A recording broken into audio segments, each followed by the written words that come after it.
တနင်္လာဆိုတာအေးမြတဲ့လော့မင်းရဲ့အလင်းရောင်ပါဒါပေမဲ့တတိထားကြည့်ရင်လော့မင်းမှာတန်ရာတွေရှိတယ်လို့ပဲ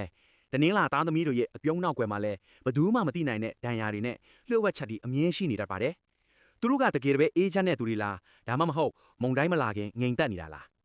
တနင်္လာသားသမီးတွေကိုစကလုံးတစ်လုံးနဲ့မဲ့အသေးပဲဖွင့်ရရင်အကျဉ်းနာတရားလို့ခေါ်ရပါမယ်သူတစ်ပါးရဲ့ဒုက္ခကိုကိုယ်တိုင်ခံစားရတယ်လို့မျိုးကိုချင်းစာတတ်သူတွေပါငင်းချမ်းရေးကိုမျက်နှိုးကြီးရံပွဲတွေကိုရှောင်ရှားခြင်းကြပါတယ်တနင်္လာဂျိုဟာအာယုံခံစားမှုကိုကိုစားပြုတဲ့အတွက်သူတို့ဟာစိတ်ကူးရင်အလွန်ကောင်းပါတယ်အမှုပညာစာပေနဲ့ဖန်တီးမှုပိုင်းမှာပါရမီပါပါတယ်သူတို့ရဲ့စိတ်ဓာတ်ဟာဖန်သားပြင်လိုပဲကြည်လင်ပေမဲ့ထိခိုက်လွယ်ပါတယ်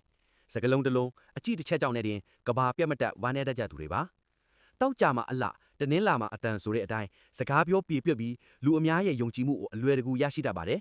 ဘဝမှာအချက်အသေးဖြစ်တိုင်းမထင်မှတ်ထားတဲ့နေရာကနေကူညီမဲ့သူပေါ်လာတတ်တဲ့ကံမျိုးပါလာတတ်ပါတယ်ဒီရေအတက်အကျလိုပဲစိတ်ကဟိုရောက်ဒီရောက်ဖြစ်နေတတ်ပါတယ်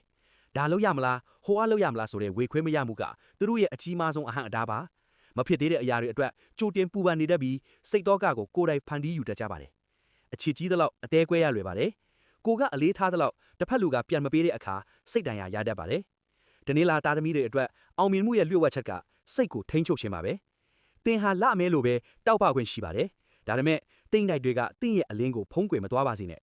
စိတ်လှုပ်ရှားမှုကိုရှော့ချပြီးလက်တွေ့ကြဆုံးဖြတ်ချက်ချနိုင်တဲ့နေ့ဟာတင်းဘဝရဲ့အထောက်အပံ့ဆုံးတွေဖြစ်လာပါလိမ့်မယ်ဒီနေ့တော့ဒီလောက်ပါပဲခုနှစ်ရသားသမီးအားလုံးကံကောင်းကြပါစေခင်ဗျာ